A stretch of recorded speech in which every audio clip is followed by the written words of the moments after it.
Hey there folks, John here with Through My Lens, and today I'm coming to you with another camera-related video. Today I'm going to be talking to you about this. This is the Canon R1, and I'm going to be talking to you a little bit about why I actually prefer the Canon R5 Mark II. That camera is about $2,500 less. In the eyes of some, the R5 Mark II isn't a professional camera, it's a prosumer. And I consider myself a professional photographer, so one would naturally assume I would gravitate toward the quote-unquote flagship of the Canon lineup and want the Canon R1. But I've maintained for a long time that the R1 really isn't like the counterpart in the EF days, the DSLR days, like the 1DX, for example. That was truly a tool to be aspired to for a professional photographer, while, again, this is more of a specialty tool, absolutely a professional specialty tool, but with a much more narrow use case. The R5 Mark II, which is actually on the tripod recording this video, is, I think, also a professional tool. So where do the two cameras differ? Well, they differ really in build quality. First of all, size. The Canon R1 is a much bigger, beefier camera that's designed to really be, you need two hands to hang on to this. This is my R6 Mark II, but it's basically the same form factor as the R5 Mark II, and you can kind of see the size difference between these two cameras. And it's substantial. There's a weight difference as well. The R5 Mark II is going to be lighter. When I first switched over from the DSLR days, having a Canon 5D Mark IV, when I switched over to the R6, I thought there was a considerable difference in build quality, and it was mainly because they were using a different kind of plastic. It made it lighter, but Canon's mirrorless camera bodies, they're, I think anything from the R6 on up really is of a substantial build quality, and I think is a pro build quality. The argument is this one's much better weather sealed, it's more rugged. That may be. I like the texturing on the grip a little bit more, as well as on the bottom. What's nice is the controls on the back of the unit here are easily accessed if you go into portrait mode. It's very nice that way. So, some of the controls are even duplicated so that you can access them in portrait mode, which is very nice. Again, with the more rugged build quality, the camera door here has a button that you have to release to be able to open the memory card slots. The battery release this lever to pull it out. I do like this battery. I wish this battery was an option on the R5 Mark II, because it's very beefy and certainly has more runtime. So that's interesting. The battery charger too. You can charge two batteries at the same time with the battery charger that comes with the R1, and that's something that I have been asking for years from Canon for the next models down in their lineup, because what seems like for decades they've used essentially the same battery charger for all of the 5D going into the mirrorless, into all of the R6s,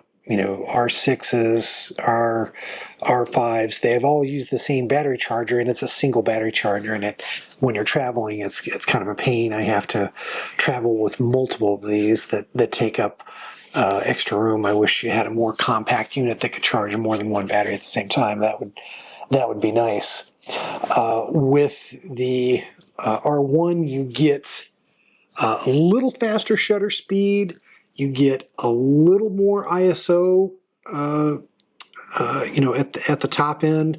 I'll go ahead and show some comparative specifications for both the R1 and the R5 Mark II on the screen so that you can see them. It would probably be a good time to tell you as well that this video is intended to be a supplement to the written photo review that can be found on Through My Lens. There'll be a link in the description box for that written photo review, but do check it out. I'll go into a little bit more detail in that review. I just want to get some thoughts out on video for the Through My Lens YouTube channel. But again, there's a lot that's the same on the two cameras. You do get the same optical viewfinder. The LCD screen is the same. The other really nice thing that I'm jealous of on the R1 is the dual CF Express Type B camera slots here. Again, I'll pop open that that battery door, and hopefully you can see that there are dual CF Express Type B card slots in the camera. That's really nice. So there are certainly some little niceties about the camera. It's a lower megapixel, obviously, than the R5 Mark II. The sensor has a lower megapixel size, and that contributes to the speed advantage that it has in terms of the frames per second it can shoot.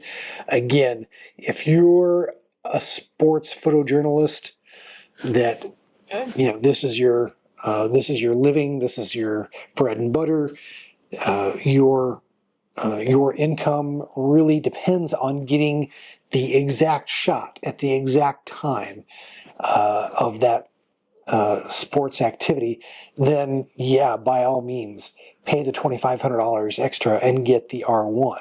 Outside of that, the R5 Mark II really is more of a Swiss Army knife that can serve the working professional in much better, a broader spectrum of photo taking endeavors. And I just think that the R5 Mark II, particularly for me, is the better choice. Again, I'm not a sports photojournalist that works for a major publication or maybe a sports team. I'm not out there on safari. I'm not a birder that needs to be able to take high-speed shots of very fast-moving objects, birds. So again, the advantage, in my mind, the advantages of the R1 really don't outweigh things that you lose when you don't have the R5 Mark II. Would it be great to have both cameras? Sure. Sure it would. But in terms of a tool to be able to do high-speed photography, sports-type photography, the R5 Mark II is no slouch. It does a really good job. It's really only in the most extreme situations that you would need a camera like the R1, and that's no knock. It's a phenomenal tool. It's just a really specific tool for a very specific use case that really doesn't serve me as well as the R5 Mark II. So I really have a hard time, with the notion that this is the flagship of the Canon lineup, because the R5 Mark II is so impressive over such a greater variety of shooting applications. It's just such an impressive tool that I see it more as the flagship, honestly, than I do the R1 or the R3 before it. They're both extremely capable cameras, but I think probably for the majority of shooters out there that want to shoot at that pro level or prosumer level, if you will, for the well-heeled enthusiast, the R5 Mark II is probably going to be the better choice. Well, there you have it, folks. There's my thoughts on the R1 and why I think that for myself and perhaps even most shooters, the R5 Mark II is probably the better choice within the Canon lineup. Hope you've enjoyed this video. Take care. God bless. I'll see you in the next one. I hope you've enjoyed this production from the Through My Lens YouTube channel. If you did, please click on the like button and do share the video on social media.